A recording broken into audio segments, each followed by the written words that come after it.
Саламатсыңдар ма 5-ші сынып оқушылары? Бүгінгі видеода бұрыштар, көпбұрыштар бөлімі бойынша жиынтық бағалау тапсырмаларын талдайтын боламыз. Оқушылар, бұл жиынтық бағалауда 3 тапсырма беріледі.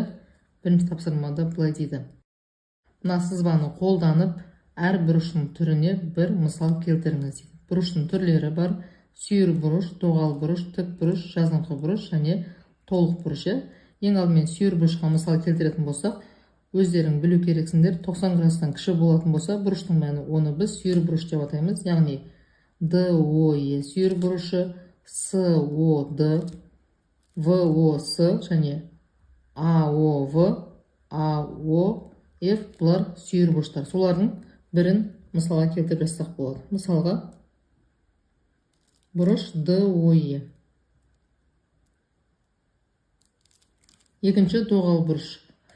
Егерде қандай да бір бұрыш беріліп, оның мәні 90 градустан үлкен болатын болса, ондай бұрыштарды біз доғал бұрыш деп атаймыз. Мына мінекей тік бұрыш, одан үлкен бұрышымыз бізде VOE.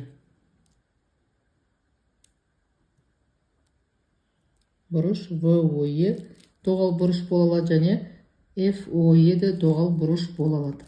Енді тік бұрышқа мысал келтіретін болсақ, мінекей тік болып тұр, SOE.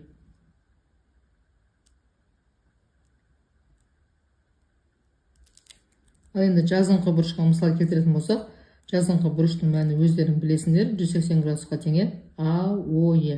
Мына бұрышты біз жазыңқы бұрыш деп атаймыз. Яғни толық бұрыштың жартысы бұрыш AOE. Ал енді толық бұрышқа мысал келтіретін болсақ, осы барлық бұрыштардың қосындысын біз толық бұрыш деп атаймыз. Яғни ол 360 градусқа тең. Яғни бұрыш AOE. Мына бұрышты қосамыз, және мына бұрышты қосатын болсақ, бізде толық бұрыш шығады. Қосылған бұрыш FOE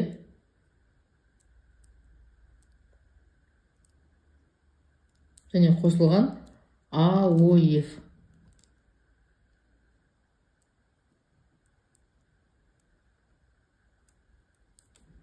Осылардың барлығының қосындысы бізде толық бұрышты береді.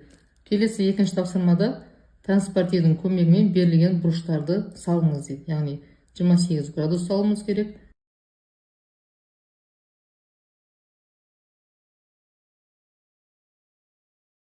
Біз VA сәулесін сызбаламыз.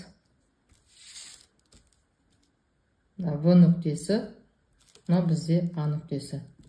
Енді осы транспортирдің центрі, мінекей осы транспортирдің центрін алып, Б нүктесіне дәл келтіреміз де, VA сәулесін 0 градусқа сәйкес келетін нүктеден өтетіндей етіп, дәл осылай орналастырып аламыз.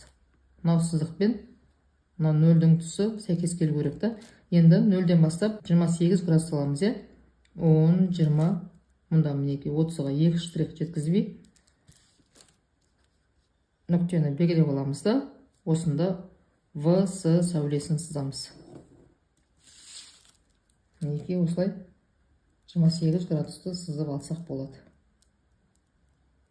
Енді мұны жазатын болсақ, бұрыш В тең болады 28 градусқа. Немесе 3 арқылы алатын болсақ, бұрыш CVA тең болады 28 градусқа. Немесе бұрыш AVS тең болады 28 градусқа деп осылай алсақ болады. Бізге бұны жазуының қажет жоқ, сендерге еске түсіріп жатырмын. Бір әріппен алатын болсақ, тура осы екі сәулені біріктіріп тұратын нүктені аласыңдар. Ал 3 әріппен алатын болсаңдар, осы нүктені тура ортасына алу керексіңдер.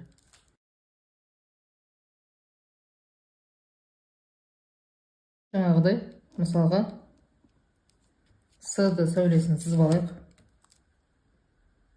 Енді былай алайық, мұнда мінекей С деп алайық, мұнда Д сәулесі деп алайық. Енді транспортирдің центрін тура осы С нүктесіне аламыз да, С сәулесі 0 градусқа сәйкес келетіндей нүкте арқылы өтетіндей етіп осылай орналастырып аламыз. Мінекей 0-ден бастап 10, 20, 30, 40, 50, 60 70, 80, 90, 100, 110, 120, мінекей 121. Бір штрихты аламыз, е? Мінекей. Мұнда мінекей С, Е сәулесін жүргіземіз. Мұна мінекей 121 градус. Бұнда жазып қойсақ болады. Негізі тапсырмада берілмеген, жазып өзіміз жазып қойсақ та болады. Немесе Д, С, Е 121 градус, С, Е, С, Д 121 градус деп осылай жазып қойсаңдар болады.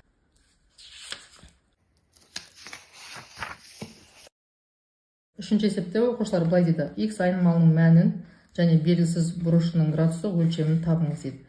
Мұнда тұрған X-ті табуымыз керек, және осы DOE бұрышының градустық өлшемін табуымыз керек.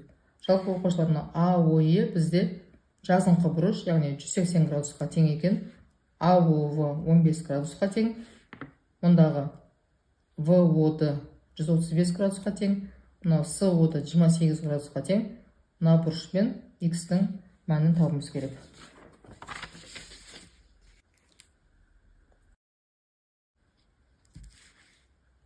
Жаңа өзім айтқандай, бұрыш AOE тең болады 180 градусқа. Бұрыш AOE-ні табу үшін бұрыш AOV-ға қосамыз бұрыш VOD-ны. Мына бұрышпен мына бұрышты қосамыз, және бұрыш DOE-ні қосамыз, е? AOE-нің орнына біз 180 градусты қоямыз. AOV бізде 15 градусқа тең. Қосамыз VOD бізде 135 градусқа тең. Қосамыз DOE-нің орнына X азайтылған 9 градусты қоямыз, е? Енді айнымалар бір жаққа жинақтаймыз.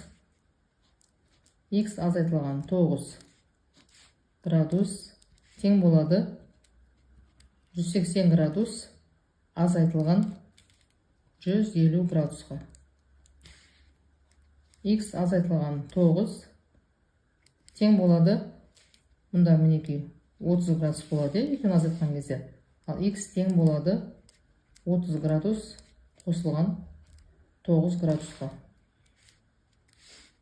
Сонда X тең болады 39 градусқа. Мінекей мұны жазып қоямыз, 39 градусқа тең болды. Ал енді бұрыш DOE-ні табу үшін DOE тең болады X азайтылған 9 градусқа. X-ті таптық, 39 градус деп аламыз. Азайтамыз 9 градусты тең болады 30 градусқа. Сонда мұнда жазамыз, DOE бұрышы тең болады 30 градусқа. Оқушылар, келесі сабағымда екінші нұсқасын түсіндіретін боламын. Түсінбеген сұрақтарым болса, комментарийға жазып сұраңдар. Сау болыңдар.